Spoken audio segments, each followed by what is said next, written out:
गोरखपुर शहर आज के दौर में उत्तर प्रदेश और पूरे भारत देश में अपनी एक अलग पहचान बना रहा है, जिसका श्रेय उत्तर प्रदेश के तत्कालीन मुख्यमंत्री योगी आदित्यनाथ और उत्तर प्रदेश के पूर्व मुख्यमंत्री स्वर्गीय वीर बहादुर सिंह को जाता है।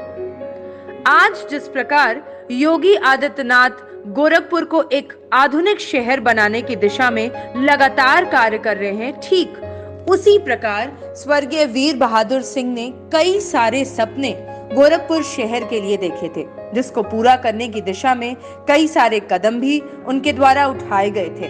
अगर बात की जाए रामगढ़ताल परियोजना, बौद्ध परिपथ, सर्किट हाउस, सड़कों का चौड़ीकरण, विकास नगर, राप्ती नगर में आवासीय भवनों का निर्माण, पर्यटन विकास केंद्र की स्थापना, तारामंडल का निर्माण और विभिन्न पार्कों का सुंदरीकरण भी उनके द्वारा करवाया गया। गोरखपुर पूर्वांचल का एक बहुत ही प्राचीन काल से एक महत्वपूर्ण स्थल रहा है। योगी आदित्यनाथ जी के कार्यकाल में गोरखपुर बहुमुखी विकास की तरफ अग्रसर है, जहां पर योगी आदित्यनाथ जी नए रोजगार के अवसर प्रदान कर रहे हैं। एम्स के माध्यम से, फर्टिलाइज़र के माध्यम से, जो इतने सालों से बंद पड़ा था, 30-32 सालों से बंद था, उसके बाद किसी भी सरकार ने इस पर ध्यान नहीं दिया। योगी आदित्यनाथ जी के अथक प्रयास से फर्टिलाइज़र फिर से शुरू किया गया। इससे नए रोजगार का सृजन होगा। पूर्वांचल का भी जो एग्रीकल्चर सेक्टर है उसमें उन्नति आएगी, क्योंकि आप जैसा जानते हैं कि जो भी खाद हम पाते थे पहले, वो इफ़को के थ्रू या और भी जो खाद कारखाने थे जो यहाँ से बहुत दूर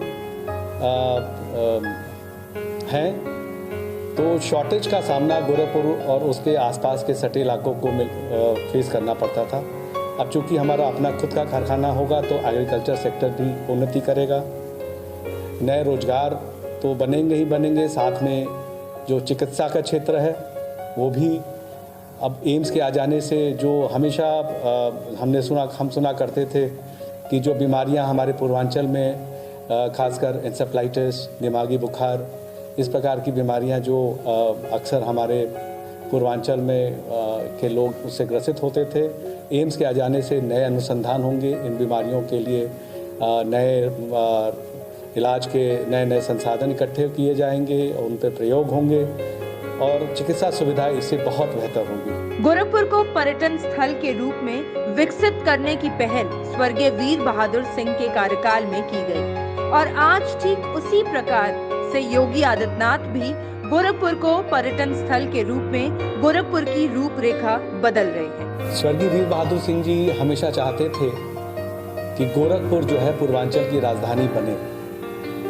उनकी कल्पना थी कि किसी न किसी दिन पूर्वांचल राज्य बनेगा और उसकी राजधानी गोरखपुर बनाई जाएगी, और उसी लिहाज से गोरखपुर को वो डेवलप करना चाहते थे।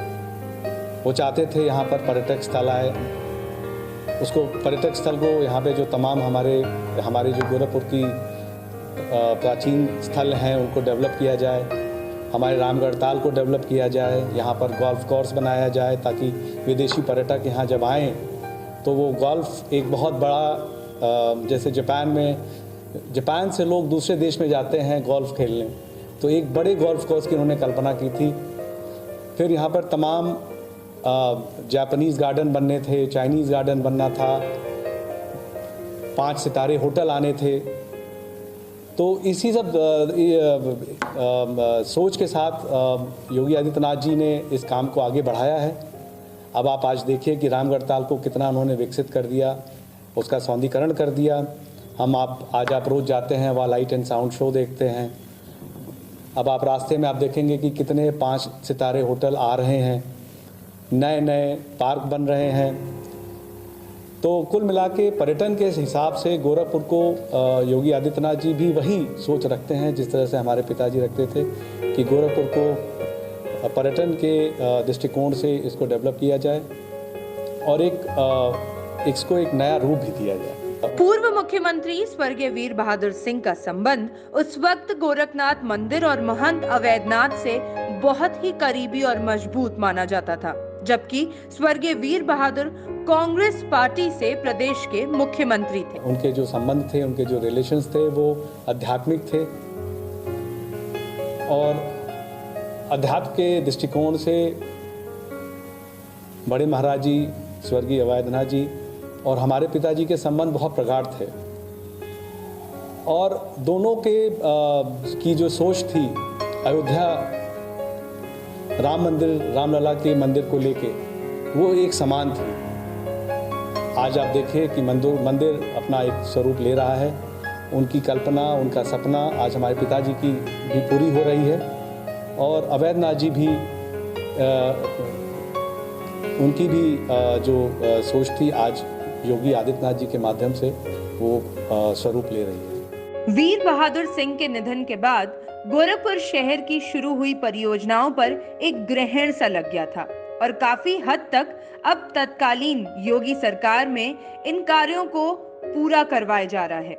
करीब 29 साल तक बाकी की सरकारों ने भी गोरखपुर की सुध ली होती तो आज गोरखपुर पूरे देश में अपनी और मजबूत पहचान बना चुका हो। जिस प्रकार से हमारे पिताजी एक बहुमुखी विकास चाहते थे गोरखपुर में, वो चाहते थे कि वहाँ पे इंडस्ट्रियल स्टेट आए। जैसे आप देखते हैं गोरखपुर इंडस्ट्रियल अथॉरिटी जो है पिताजी के द्वारा स्थापित की गई। GDA गोरखपुर डेवलपमेंट अथॉरिटी पिताजी ने स्थापित किया।